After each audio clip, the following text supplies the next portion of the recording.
So we are going to review a little bit on the lab that we did, because I think some of us just kind of ran out of time as it takes forever to unzip. And we're going to talk a little bit about the second exercise, which is the email one. Okay, so last week on the lab, we used a Windows system. We install bulk extractor, and in order to install bulk extractor, you have to install Java because it's written in Java. So the steps, you need to do that there. Then we scan for the Enron one. And so after you have installed the bulk extractor, you open it up and you would be able to unzip. And so when using Tarzi, you got to unzip it twice, right? Or you can download the .zip from the Library of Congress, and then you still have to wait for it to finish. So here's my bulk extractor. You want to put your investigation in a folder like this, and it's gonna give you all the text file that it found, including the websites that it needs, right? We learned that you can actually going through the email, and if you put in California blackout, some of you saw this, you can search for specific topic for the email, and then also the domain where those websites are playing to the email. So it gives you all of the related domains that they use for Enron. And so for the first part, we simply just look at some of the email information. Now, ideally, when you're investigating email, right, when you click on it, it should be able to give you some of the information about the email, like the email header. And because of the image that we extracted, you might not, and it's an older file and file system, so you would see that you will not be able to see much of the content here, okay? Right. Which is why we did the second exercise. So as you go through and did the lab last week, some point you would be able to look at the domains that they use. So that comes from the histogram.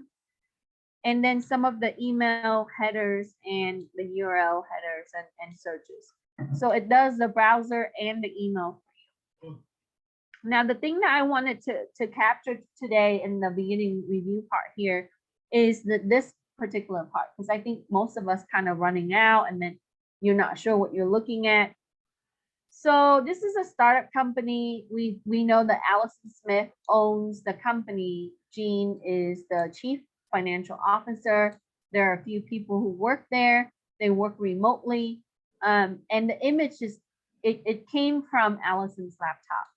So it looks like her information, her company information, or the employee information was leaked online, and we don't know how. So we suspect that it might be coming from the email.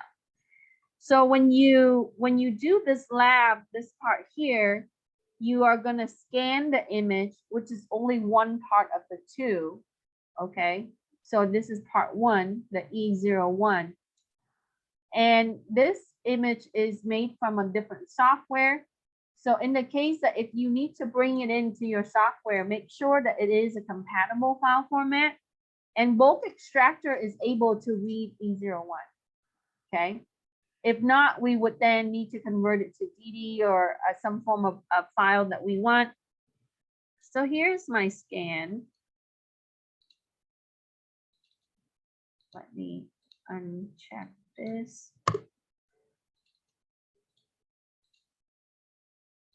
Sorry, I put it in the new folder. Okay, so when you look at the information, so it's going to give you alert, which is basically like some warning information. You can pull it, you know, to the right so you can see. Now, when I get to the email information, what you want to do is, as an investigator, you want to kind of look at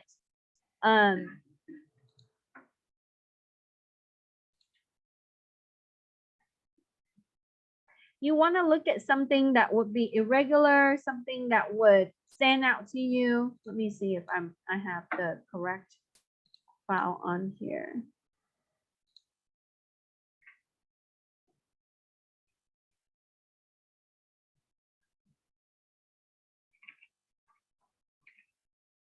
This is still the Enron one.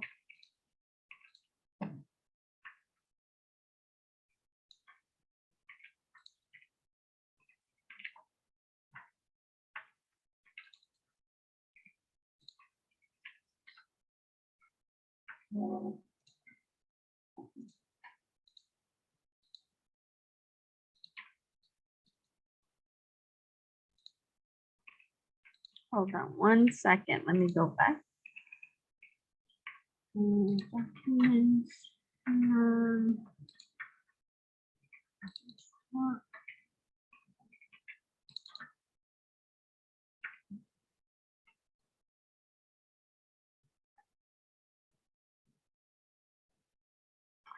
That's what I thought it has.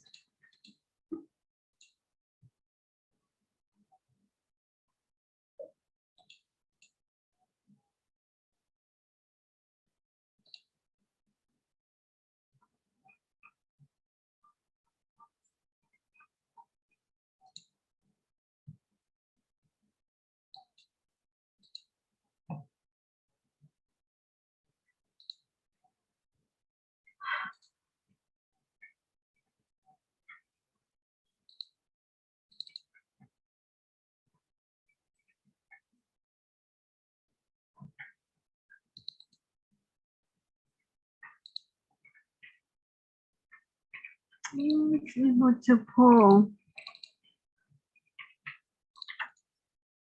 Sorry, I lost track of my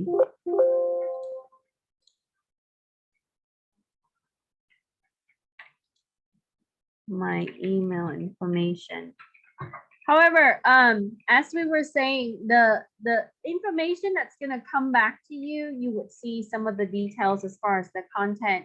The software is going to give you some of the plain text information, and then sometime you would also see some kind of data that would come through, right? It also can give you images. You know, if there are images that are coming from the browser or the related domain. So using bulk extractor, you're able to see quite a bit. Now, this is the second part. So when you're looking at the email histogram, something like this, right? How can things stand out to me? Remember that the clue that we got was the case, the second case is that Allison, this is her email address, Allison at m57.biz, right? And this is her credential. And Jean, this is the email. So what we want to do is we want to look at that email address or things that will be related to email address. So you can search for Allison to filter, but as I look through here, you see that there is an email address that's going to come through with this whole bunch of character and then allison.57.biz. So when you click on this, you're going to look on the right and it's going to tell you some of the email header. Okay. Who is sending? So what happened is the attacker intercepts her email and use a fake email address that looks similar to hers, right?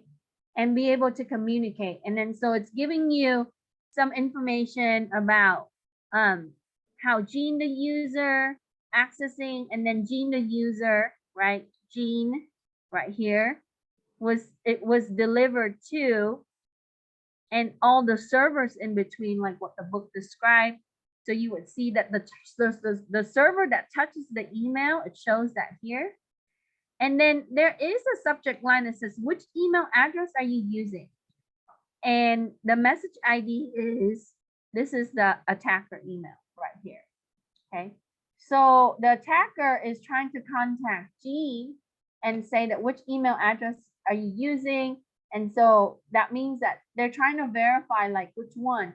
And so if I'm using a fake account, I wanted to validate that I'm Jean or I'm Allison, because that's what the attacker did. The attacker intercept the email by using another account. Okay. And reaching, and then eventually when you go down and look at the information with the message, it eventually changes from Allison to Alex. Okay, because that's her nickname.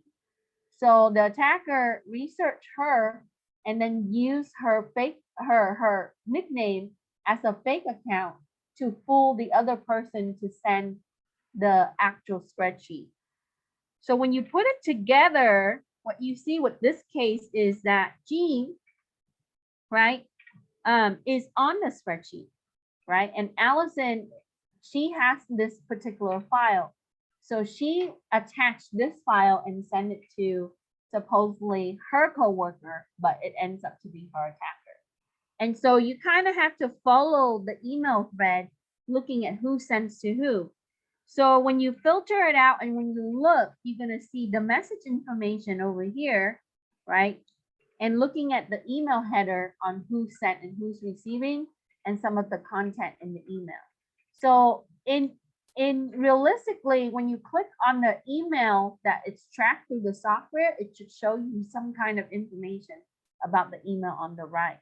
So we then can put together the timeline. So you would look at the timestamp on how the messages are generated and who communicates with who. So you should pay attention to who is sending and who's receiving through the email header. Okay, for the second case. So in the second case, it asks you, after you look through, right? The whole goal of the whole investigation is to find the answer for this. But in order to find the answer for this, you have to complete the steps and looking at the timestamp. What are your user account alias? You need to document that. What kind of subject line are through the email messages, and then the servers that's used. Because if we can't pull it from the actual email, you have to go to the server and be able to do that. Okay. And then I put on here, so some of the clues we need to make sure that, is it original?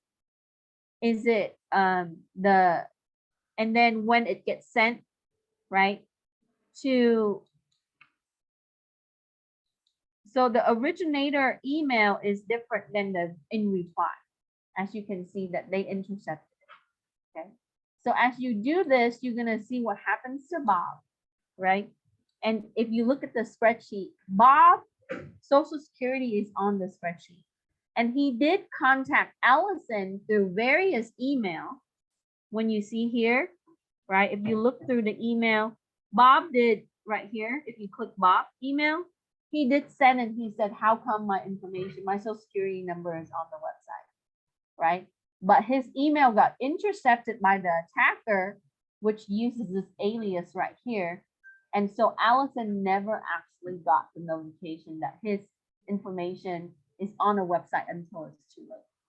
And so what they can do is they can intercept email by making fake account and lure the user to be able to use that email instead of the real email. And that's how the information got leaked in the first place. Okay. So it is fairly easy for this one. Is when you look at the email information, trying to look for something that's abnormal first, right? We would take a look at how the accounts are created and whether they're using a legitimate account. And you can see. Okay, so that would be the second case. And you can always save it in the folder. So in my case, I have it on my desktop and I can always go back and reopen it with the bulk extractor and be able to do that. So to reinforce this, I can probably use FTK, Paladin, or another software to see if I'm getting the same output. Okay. So when you click a group of email, you're going to see that it's going to categorize it for you. And I understand that it is a little harder to read. So you kind of have to comb through here and look at specific, because it's going to give you like text information from the address, the memory address where that's stored. So it is not like the best looking output that you can see, but the whole point in this is to gather some information, the artifacts that we would need for the email. Okay, so as you do that, and you can go back and take a look at how that's done. If you did that, if you got all the right information, right? Any questions? So that was lab 8. I didn't get a chance to show you the output because the demo system that I put on here with the school. It took a long time. So I brought my laptop that I used to test. All right. So now we're gonna switch gear. We're gonna talk about Unit 9. So this week, when we do the lab for this week, it's gonna be similar to what we've seen in the last week. But in this week, we are gonna do it for the mobile. So the image that you're gonna get is gonna be for a mobile device, and then we would scan it and we would look for specific things. Okay.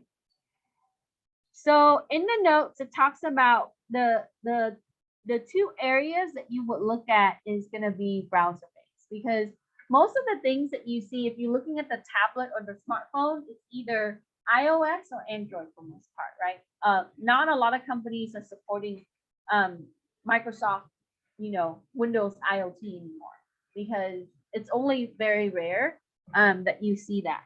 Okay, I think the last company was Nokia, and they kind of went out of business. So with the smartphone, of course. So the things that we need to look at for the artifacts on the Android or the iOS side is we are going to first look for the browser information. Okay. So with the browser, because it is application based all the time, that we would see that it would use the URL in order to connect. And so here it gives you the breakdown. So on the Google Chrome, historically Chrome stores a lot of data, as you know that they are gathering a lot of private data, and you can set it to where it would be incognito in Chrome. But whether it's a Chromebook or even on an Android environment, it would use Google Chrome. So, and Google Chrome would be able to sync some data so we can pull some stuff from the RAM. Now, on the Windows side, if they're bookmarking, it's going to be in this path. Okay. So if I'm using like Microsoft Surface, if I add my Chrome bookmark, it's going to be under app data, local, right? Google, Chrome, user data, and bookmark. Except for if I'm actually connecting to my OneDrive, it's going to, instead of just the local, it will be OneDrive, and then it's going to tie to the subdirectory. So here is where you would find your bookmark. Why is that important? Because sometimes in investigation, we wanted to see what are their favorite, right, website to go to. And when you pull it, the file extension is going to be in JSON, right? JavaScript object notification. This is commonly used for web data and for application purposes. So as Chrome is a web application, you would see that JSON is used. So the formatted file you're going to find is going to be in JSON. Okay. So when you open it, it's going to look like code like this. So all the strings are going to be in quotation marks. Okay. And you would have some metadata information when you pull it along with the website. Okay. That they are added to the bookmark. So what are you going to see in the JSON? Date added. So if I add a website, it's going to show the timestamp that I added. Last visited on the desktop. So if they open that web page, it's going to show the name of the bookmark. Sometimes we can rename, or it uses the default name and then the actual URL. So these things are important for us because we can document it.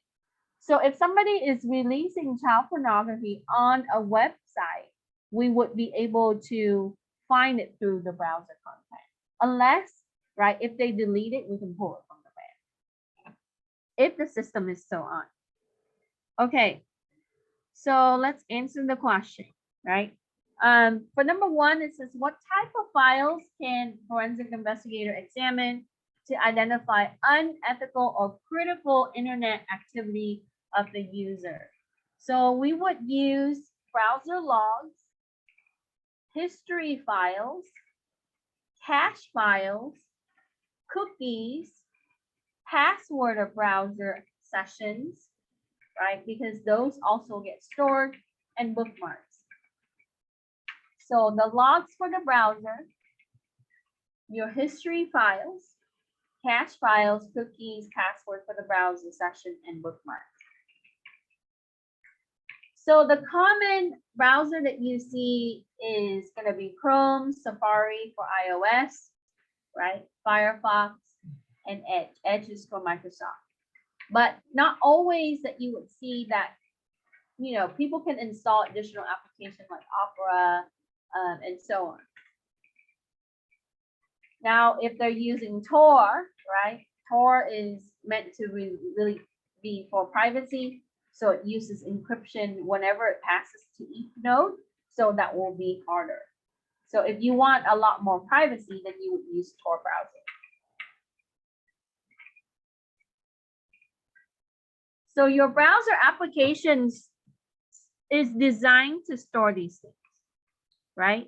And Chrome, they give you option to configure to delete your history file every time you close the application, right? But then the files are not really be gone until it's overwritten, as we know that it would store that onto the hard drive or the storage device.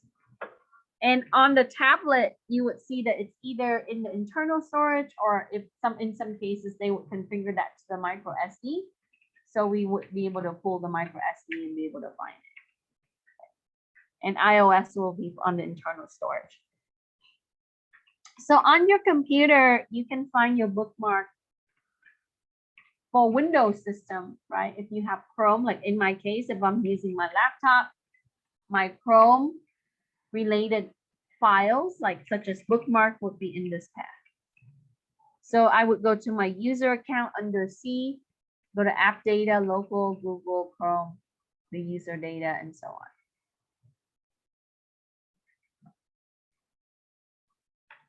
And we said that it would have date added to the bookmarks, last visited desktop, name of the bookmark, and URL. So even in the case where people plan murders, right? You see the CSI or even documentary on shows where people would look up their information via Chrome search. So for example, they would look up poison, they would, you know, how to kill someone, they would look up weapons, they would look up different things, maps, etc. So as investigator, you have to go in and pull the history information. And sometimes they even add it to bookmarks. They can come back and research it or study it. And that's common. Okay. Sometimes people actually put things on social media as well, right? They share things. So, oh, by the way, Riverside County is hiring forensic investigation in this area, right? I looked at it. It requires a little bit of experience though, but we will see if they will take interns or something like that. Okay, so that will be for number 4. Now, once you find the timestamp or the date information on the Chrome bookmarks, it's going to be really hard to see. Okay, so you would need an application to really extract or convert it to the plain text. So we need a thing called decode. That will be an open source tool. Okay. And recall that we said that things were written in JavaScript, right? So you would use the software to convert it into something that's easier for you to see.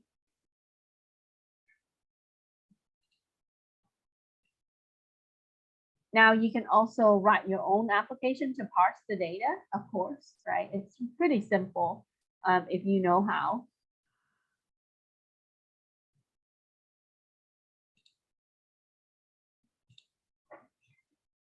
Okay, so here it talks about how when you look at JSON, right, you can look at some of the subfolder, because sometimes I like to bookmark things in subdirectories because it keeps organization for me. And then, you know, so you would see some bookmark information. If somebody investigate me, they're gonna find a lot of different directories with a lot of like URL that's linked to different areas, because I like to bookmark things when I find stuff. All right, so decode information is here. You can click on the link to get a little bit more details about the application. On the user data, history files is going to fall under user data. This folder contains some history information about the session. So things like what they downloaded, okay. Keyword search. So like we said before, if we're looking at someone that's looking for murder weapon, we would be able to find that through the history. We would also look at the URL, especially when they type that into the URL bar. So it's going to show you which website they visited and what time. Okay. So in this example, it shows you the BBC bookmark, right? It shows you, so when you're using the software, it's going to look like this with the file, which is a lot nicer than if we're just looking at the actual raw data. Then the history file, we would see when it was accessed and what executable was used. So in this one, it was for the Thunderbird. And then Gmail, right? So you get a lot of the details, like with Yahoo, if they're using their mail. So in the next question, wrong file. For number 6, it says, what type of information can be gathered from the history file? We talked about downloads. So it put the start and the stop time of the download, the size of the file that was downloaded.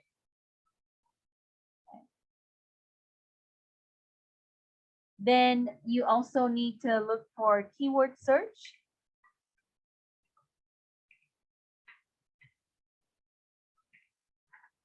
So things that would be used, because everything is searchable now, right? You type that into your URL bar or your search bar. And then the history, which is the visited site, it also lists the number of times that they visit that website, date and time and URL. And you see these cases, real life cases all the time. If you watch like the shows that talk about, you know, somebody plan out a murder and they research this 100 times. They look at various ways to kill someone, and you know, it shows in the history file. So when it goes through the computer forensic, right, we look at their browser sessions. We look at the bookmark information. We look at the history, and that's where we find it. Now, the lawyers, they would argue otherwise, right? They might not necessarily say, oh, if someone look at something 100 times, but it doesn't matter. But then if the murder weapon matches up with what they were searching for, right, there would be a possible argument in court.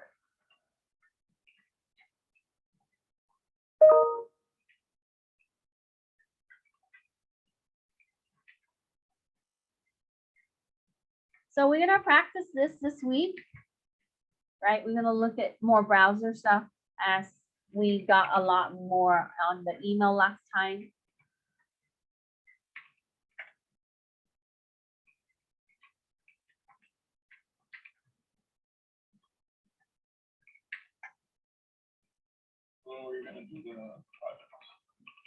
Oh, we are gonna I'm gonna open the project probably in a couple of weeks, or this week 9.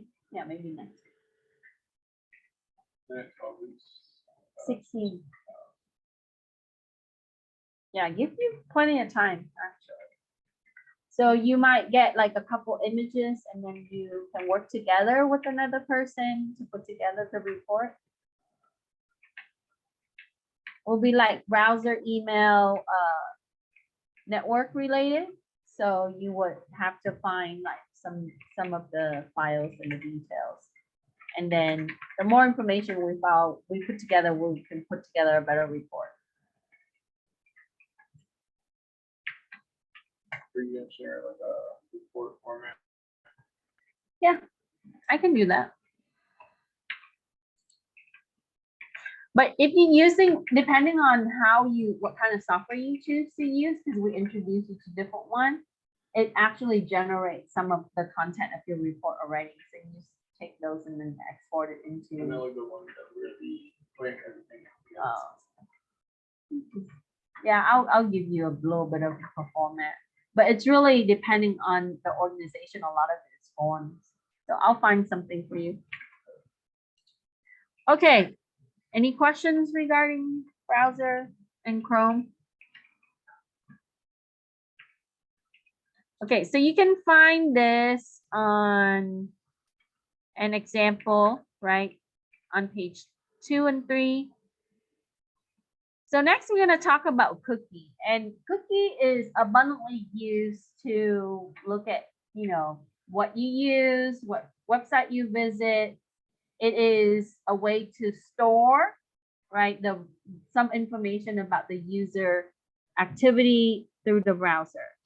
So it's tracking the user activity, and it's going to add some information relating to the user activity. So if I use my browser to shop, it's going to store that. If I use my browser to look up information, it's going to also store that. Cookie is just a file that we would use.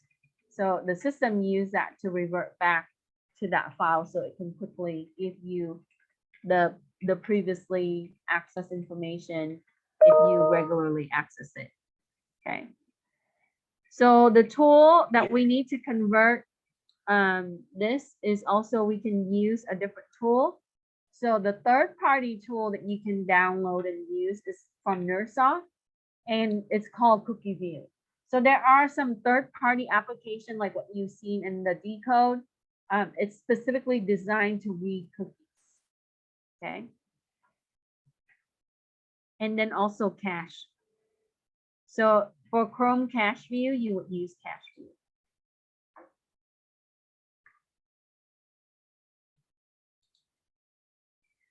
All right. So for number 7, it says, what type of information can you find by examining the cookies?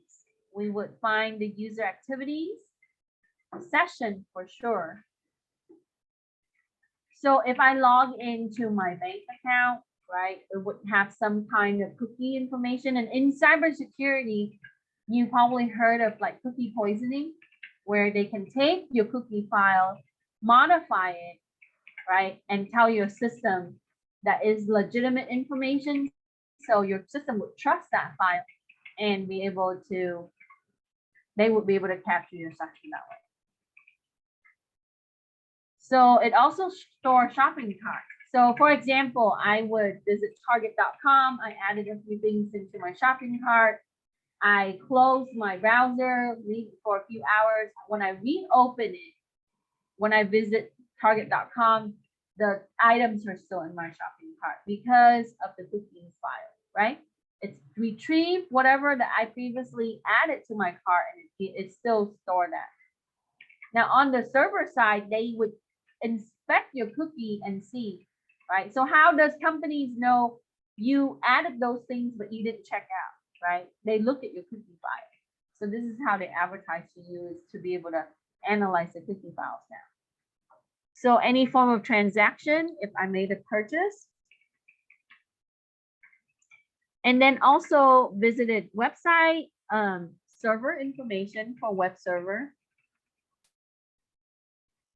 session services, could be for authentication, it could be for other things that I use during that session.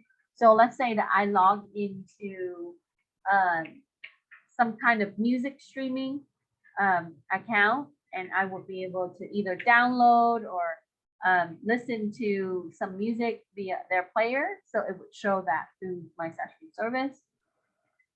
And then the data type and the session timestamp.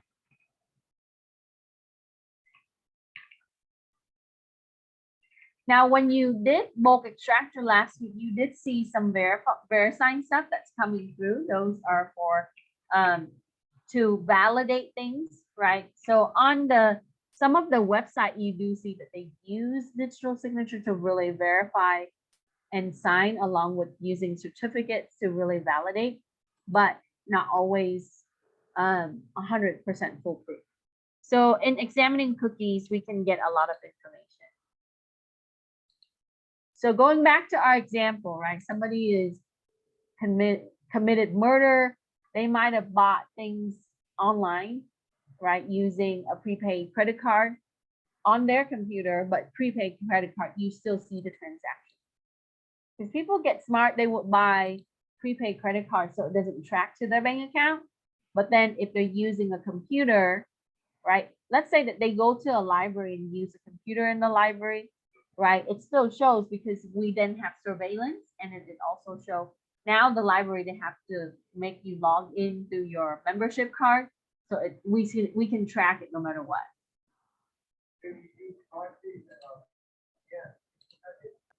So if you're using another proxy, but you would have to footprint it.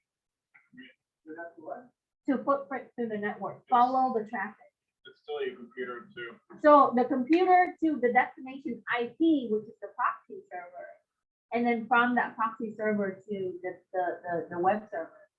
So I can track it from my computer to the proxy system, right? Because the proxy would have an IP address. So that's what we call footprinting, is you just basically follow the breadcrumb and you would footprint it back to that system.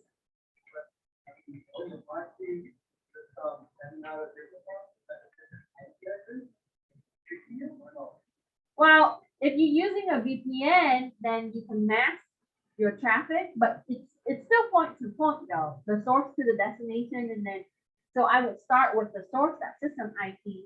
Where does it go to? It might jump to a server. Let's say that if I use a VPN and then it connects to a proxy server, right?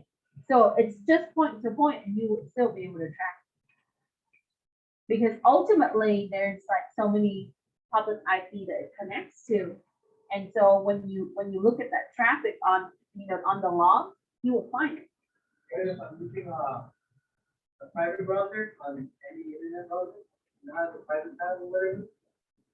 But the private browser, you're still going through a public IP. Your system logs everything. You see what I mean? Whether the browser doesn't. So when you're using the incognito mode, right? All that is saying that the application is not tracking you, but your system still tracks you through what service. Also, like the proxy or VPN is just going to be covering from the web server side. Right. But if you're a suspect, they're going to be imaging your whole computer. So just don't use your computer when you do that. So what, buy a new laptop? Yeah. Whatever you use. So you have to dispose a few things, Can't talk about that. right? You have to dispose. You have to dispose the storage, because ultimately the storage contains everything. Also, Your RAM and your drive, also NIC cards. right? Network adapter and GPU. Whatever you use on virtual machine. Let me find out. Let me find out.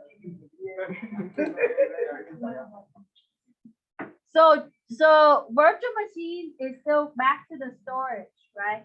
So there's long ago people say that you can't attack into the virtual machine, but now you can, because it's still going through the host. Your host tracks everything else. So your software from your host actually logs everything. You ever close out VirtualBox? What does it give you? A log file, right? Also, if you're using like a school computer like that, most of them keylog it too. So you can nest VN 2 times. Anything above 2 is difficult, even if you have enough RAM. Okay. So yeah, I think that if you really want to, you can find ways around things. But if they really want to, they can find. Yeah. All right. So for number 8, it asks you, where can you locate Chrome cookies file? And we would say that it is in your default folder under the user data. Okay. So if you share your computer with someone at home, okay, take an image of that computer and then evaluate the cookies. Even if they go to, website that you don't allow them to, and they delete the history, you can still find stuff.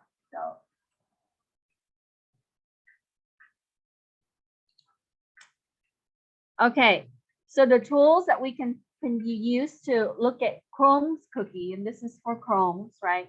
You can look at cookie view from Nearsoft, and you can find the link from our notes. And then if you want cache information, you would use the cache view. And these tools, a lot of the open source tools are useful for specific things.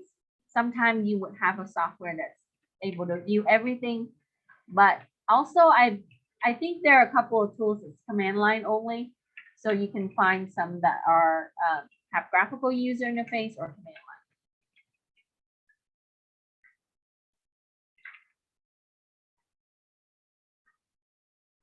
So the some of the tricky part is to get into encrypted passwords and passwords for the sessions. Okay.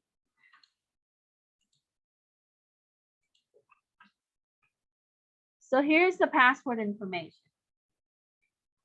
So password is really used to decrypt or encrypt, right? It is a way that we can activate a certain type of action or control a certain type of file. Now, if I'm reusing my password, which most people do, right, using a third-party tool or using, you know, I don't know, Google built-in, Chrome built-in tool or Microsoft built-in tools. So that password is then stored. Anything that's stored is retrievable. So here it tells you that you can look at some logon data file to be able to get some password information. Okay, and for Chrome, it's again under user data and default. It doesn't really contain the actual password for the account, but it contains, so the information is stored about each of the account. Now, the encrypted password, you might want to utilize specific, like a third-party tool in order to look at the password. So Chrome Pass, I'm sure most of you are familiar with this, right? Whenever you're trying to type in a password, you get a little pop-up box from Chrome and saying, do you want to save this? So when you click save, that's where it's going to put it. Okay. Now, this is a lot of Google products is written in Python. And so, or JavaScript, right? Some web-based stuff is incorporated with JavaScript. So what you would see is SQLite is used. So SQLite is a product. This should be light like this. SQLite is a product that we can integrate local database, and it is very, it doesn't take up a lot of room. It's easy to implement. So SQLite is what's used to store your account information, as it would be a record. And then on the Edge side, of course, you know, Edge is the formerly Internet Explorer, has a bunch of holes, use a lot of stuff that is jeopardizing security areas. But some people default to Edge, right? And Edge add everything under favorites. So Microsoft called that favorites instead.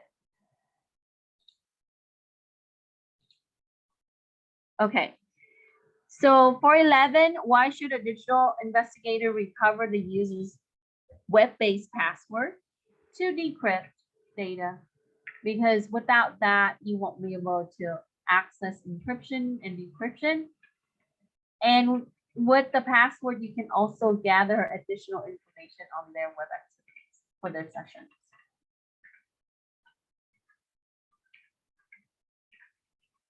Like social media, right? If they're using their computer instead of the actual, and even with the web app that you see, like Facebook, Instagram, Pinterest, etc.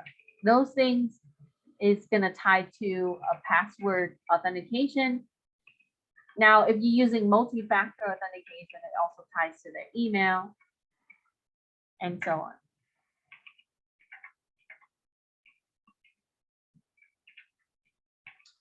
So passwords located here,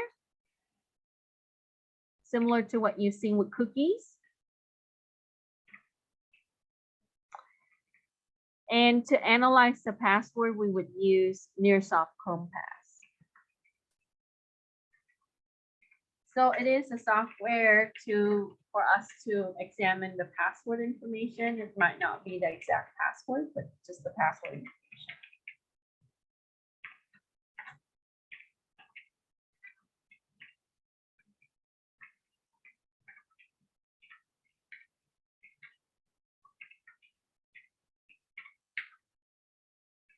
I'm gonna try to get the iOS one downloaded, but like anything Apple image is monster, right? Even when you make it, it's monster. It's just like if you think the last image takes a long time to unzip, right? Unzip in iOS. So the zip file is like 150 gigs on a regular iMac image, like for someone who views, so we can look at their Chrome browser session or their Safari.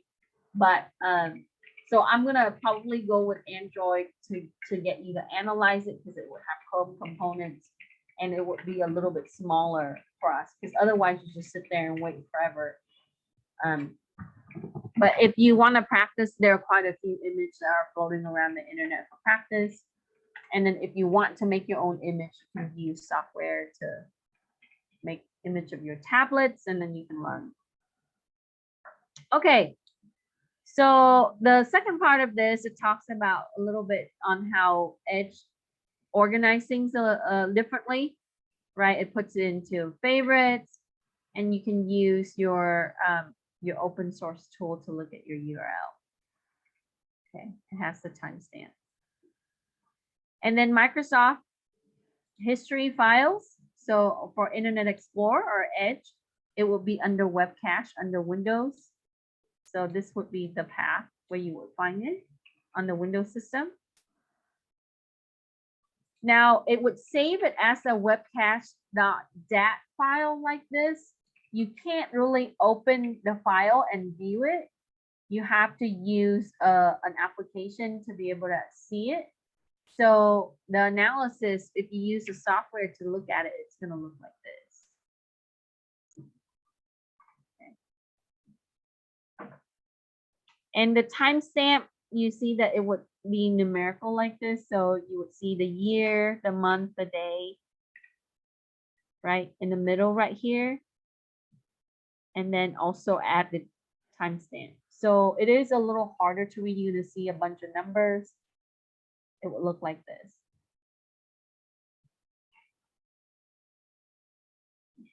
And again, we can use decode for Edge.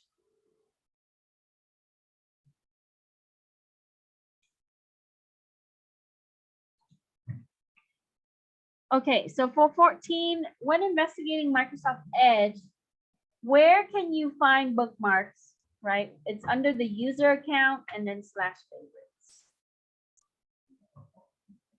/favorites. On 16, for cache file, you are going to go to user account, app data, local, Microsoft, Windows, web cache.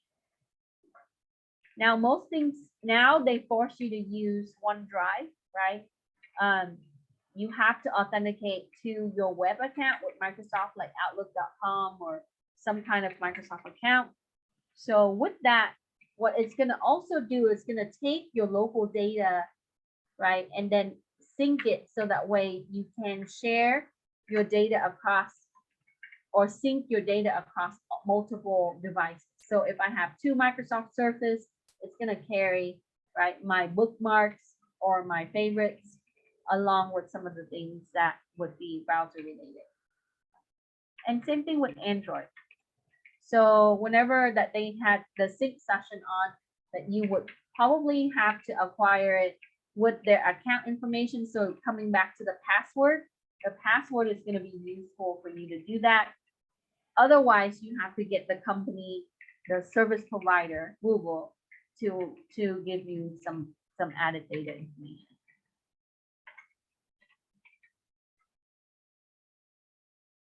Sync is definitely convenience, but also dangerous at the same time, right? So we waiver the risk. But I use mostly Android products, so I like that it syncs seamlessly. But I know the security risk behind it, so.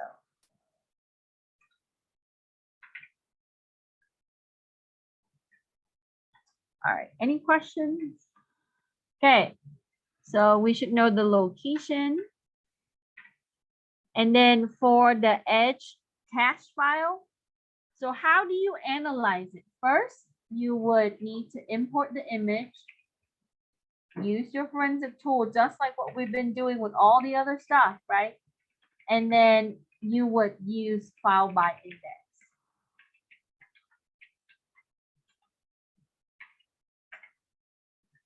Very similar to what you've seen in the when we did autopsy with the NTFS stuff, right? Similar to that. So you would bring in the image into the software like autopsy, and then you would let it scan. Depending on the application, some applications support browser, some don't. So making sure that you use the right forensic tool. FTK does really well with email and browser. And also some software would have specific area for mobile devices. So by default, Windows 10, it normally stores about 50 URLs in the history file. So let's say that the person never deletes any history file. So each file will contain about 50 URLs. So if you use that system for, let's say, 4 years, and so you never delete your history or your in cache, you just have a lot of the different URL files. If you visit a lot of different websites, that is.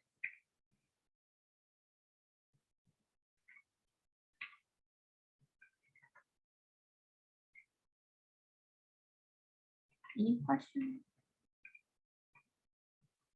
So how do we know, right? So it would have the timestamp information. So when you comb through it, right, you would look for that timeline is really important for us, right? You don't want to look from the beginning to the end in 4 years. That's a lot of stuff to look through. So you just scope down on the period where you need to focus on and then work from there.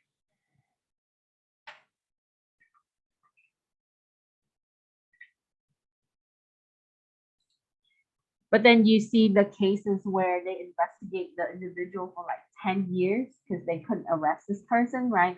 You have to go back to all the, from the most recent to whatnot. Okay, so your cookies file, it's a little long, right? It's under app data, local packages, Microsoft Edge, and the version. So it depends on the version that you have. And then AC, Microsoft Edge, and then cookies. I don't know. I gotta look at if they change this for Windows 11 and the latest Edge updates. But you should be able to identify that there. Yeah, you can look. Look under local packages. And sometimes they move things out into different subdirectory. So I don't use too much Edge because I think a lot of the websites don't support unless you add in the extension for it. So I would use Chrome or Firefox as a user. Yeah, because I know Edge, like you just gotta add in this, you have to install that, and sometimes websites are not really built for it, so it creates problems. Now let's talk about Firefox. You got a little bit of this last time. You know the Firefox create profile. So, and you don't have to type it. There's on page 8, you will find that entire path for the Edge. Okay, for the cookie. And then if they use Internet Explorer, which is older, you would find that there. The path is a little short. So anything that would be like Windows 7 and prior, you would find it under like this. I want to say Windows 7. And then Windows 10 and up, you would see it there. Or later part of Windows 7, you would also see that there. Okay. So Firefox, it would put it under local Mozilla Firefox. And we saw this last time when we talked about browser on the regular system. So it would put it into the subdirectory like this. Offline cache, right? Cache 2.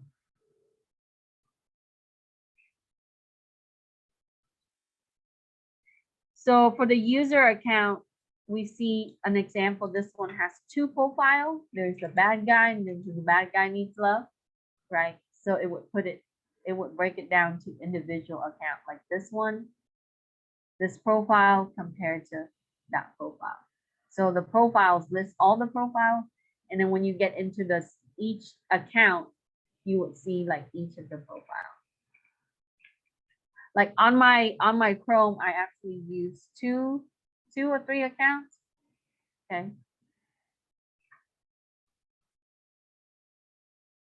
Just to separate business and then personal.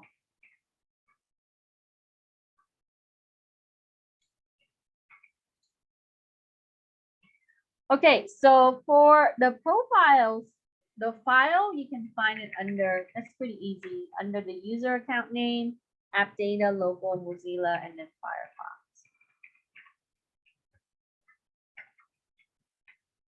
Their cookies are a little different than your Chrome cookies. So to view the cookies for Firefox browser, you can use an application called MZ Cookies View. And that will be able to take the data and parse it into readable content for you. So for Mozilla, we use MZ Cookies View, right?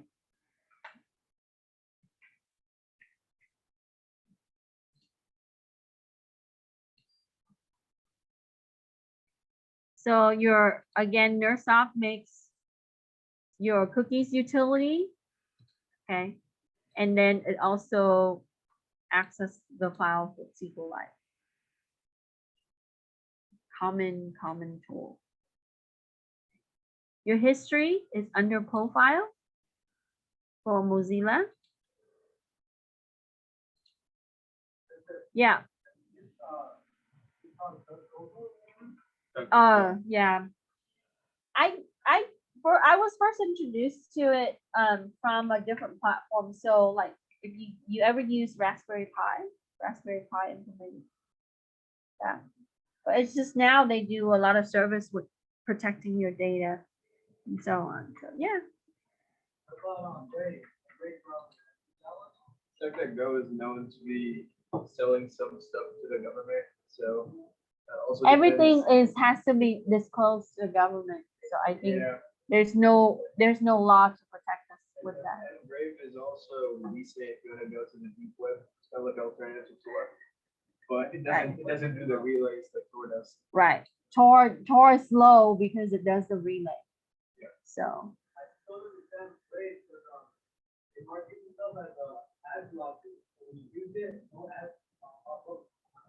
because it doesn't store it doesn't store and it's encrypted sessions for each one when it passes.